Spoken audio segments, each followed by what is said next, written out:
त्यांचा अनुभव आहे आणि ते आक्रमक आहेत.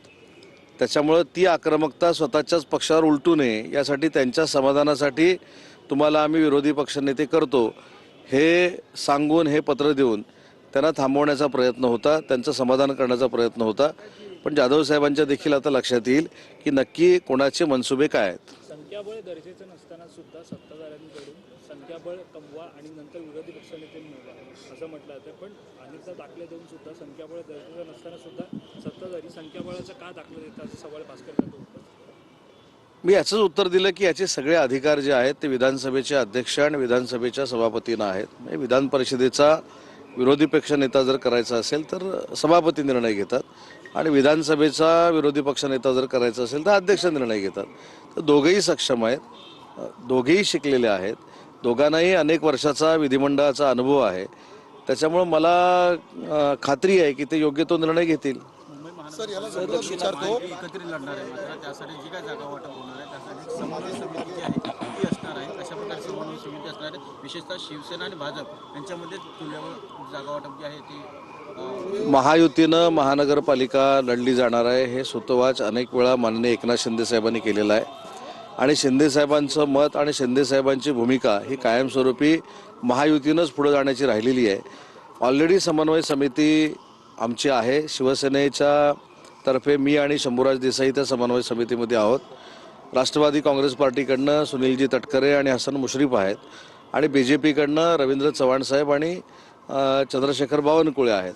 त्याच्यामुळं कदाचित ती समन्वय समितीची बैठक नागपूरमध्ये देखील होईल आणि आमच्या समन्वय समितीच्या सगळ्या सदस्यांचा आग्रह देखील आहे की त्या समन्वय समितीची बैठक नागपूरमध्येच या तिन्ही नेत्यांसमवेत देखील होण्याची शक्यता आहे आणि तशी बैठक झाली तर तुम्हाला अनेक ब्रेकिंग मिळतील. शिवसेनेकडे 125 माजी नगरसेवक आहेत. जागा वाटप कसं होणार? कारण नाही, काही गोष्टी ह्या जागा वाटपाच्या किंवा रणनीतीच्या ह्या सिक्रेट असतात.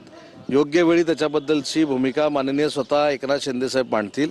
त्याच्यामुळे शिंदेसाहेबांची भूमिका ही आमच्या सगळ्यांची भूमिका आहे आणि हे सगळे अधिकार माननीय शिंदेसाहेबांना आम्ही दिलेले असल्यामुळं जो निर्णय शिंदेसाहेब घेतील तो आम्हाला मान्य आहे. सर, भास्कर जाधवांनी एक आरोप केलेला आहे की उपमुख्यमंत्री पद जे दिलेलं आहे त्याला कुठलाही घटनात्मक अधिकार नाही आहे. या उलट विरोधी पक्षनेत्या पदाला घटनात्मक अधिकार आहेत. त्यामुळे फक्त तुमच्या समाजासाठी हे पद देण्यात आलेले आहे. विरोधी पक्षनेते पदाकडे अधिकार असल्यामुळे त्याची अडवणूक केली जाते. मला असं वाटतं की जाधव साहेबांनी देखील अनेक उपमुख्यमंत्र्यांच्या हाताखाली नेतृत्वाखाली काम केलेलं आहे. त्यावेळी कधी भास्कर जाधव साहेब असं बोलले नाहीत. अनेक उपमुख्यमंत्री होते, त्यांच्या नेतृत्वाखाली भास्कर जाधव साहेबांनी काम केलेलं आहे. त्याच्यामुळं आजच विरोधी पक्षनेता पद मिळालं नसल्यामुळं भास्कर जाधव साहेबांची ही भूमिका असू शकते.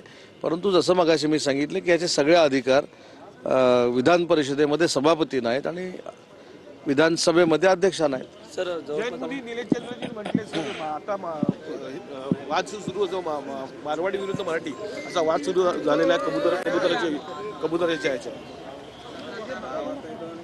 मला तर विधानसभेचा एक सदस्य म्हणून मंत्री म्हणून आणि या कबुतराच्या संदर्भात मीच उत्तर दिलेलं असल्यामुळं मला असं वाटतं की हा वाद कोणीही करू नये.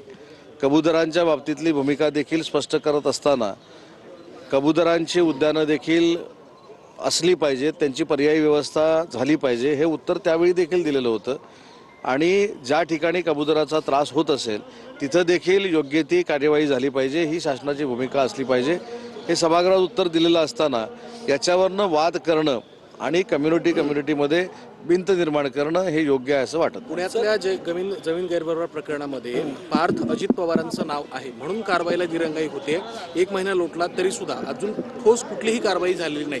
शीतल तेजवारीला अटक झाली आहे परंतु दिग्विजय पाटील किंवा पार्थ पवार यांच्यावर अजून थेट कुठलीही कारवाई झालेली नाही. विरोधी पक्ष नेतेपदाचं पत्र दिलेलं होतं परंतु आता ते नाव बदललं जाण्याची शक्यता आहे अशी देखील चर्चा नागपूरमध्ये फार मोठ्या पद्धतीनं सुरू आहे. त्याच्यामुळे विरोधी पक्षनेता जाहीर करणं ही जबाबदारी आणि हे अधिकार विधानसभेचे अध्यक्ष आणि विधान परिषदेचे सभापती या दोघांना आहेत. ज्याला ते पुणे जिल्ह्यातल्या शिरूरमध्ये ज्या 3 घटना घडल्या त्या माध्यमातून मी आमच्या वरिष्ठ अधिकाऱ्यांना निर्देश दिलेले आहेत. आता ती माहिती घेऊन निश्चित आपल्याला कळवेल. आकडेवारी आले सर समोर किती जणांचा मृत्यू आणि किती जणांना नाही, आता प्रश्न असा आहे की आज लक्षवेधी लागल्यात, अर्धा तास चर्चा आहेत, प्रश्न लागलेत. त्या प्रश्नाच्या अनुषंगाने ती सगळी ती माहिती देईन मी. ओके, नमस्ते. तर वनमंत्री गणेश नाईक यांनी